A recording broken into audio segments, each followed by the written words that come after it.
কুমিল্লার চৌদ্দগ্রাম উপজেলার গুণপতি ইউনিয়নের আখদিয়া ও চাপালিয়া সহ প্রায় ৭ গ্রামের ১৫,০০০ মানুষের নদী পারাপারের একমাত্র ভরসা এখন নৌকা। কেননা ৫ বছর আগে নদীতে ব্রিজ নির্মাণের কাজ শুরু হলেও নানা জটিলতায় তা এখনও শেষ হয়নি।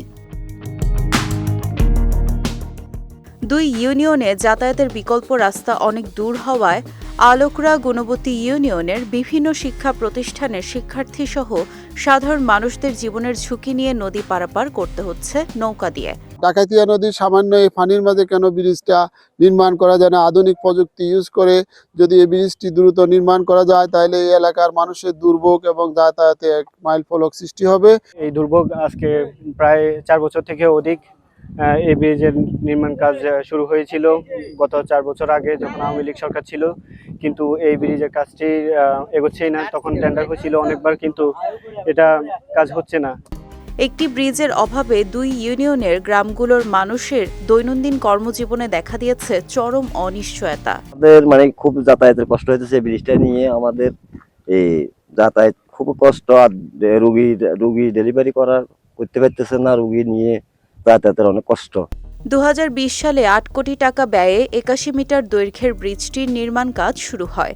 নতুন ব্রিজ নির্মাণের লক্ষ্যে ঠিকাদারি দুই প্রতিষ্ঠান ঝুঁকিপূর্ণ পুরনো ব্রিজ ভেঙে নতুন করে কাজ শুরু করে। তবে কিছুদিন পরই কাজ বন্ধ করে দেয় প্রতিষ্ঠান দুটি। পরে এলজিইডি বিভাগ ওই দুই প্রতিষ্ঠানকে প্রায় ৬৪,৪৯,০০০ টাকা জরিমানা করে কার্যাদেশটি বাতিল করে। তবে চৌদ্দগ্রাম উপজেলা এলজিইডির এই প্রকৌশলী জানান, গত বছর পুনরায় নতুন ঠিকাদারি প্রতিষ্ঠানকে ব্রিজ নির্মাণের দায়িত্ব দেওয়া হয়েছে। বর্তমানে নদীর স্রোতের কারণে কাজ বন্ধ থাকলেও শিগগিরই ব্রিজের কাজ শেষ করা হবে বলেও আশ্বাস দেন তিনি।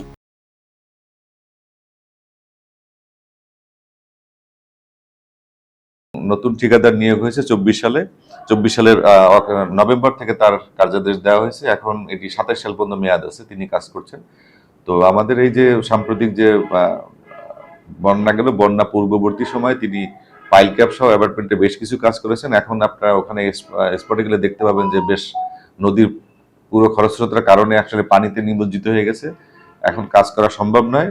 পানি একটু কমে গেলে নতুন ঠিকাদার আবার পুনরায় কাজ শুরু করবে। দ্রুত সময়ের মধ্যে ব্রিজের নির্মাণ কাজ শেষ করে জনভোগান্তি নিরসনে এগিয়ে আসবে প্রশাসন, এমনটাই প্রত্যাশা ভুক্তভোগীদের। বিজয় টিভি নিউজ ডেস্ক।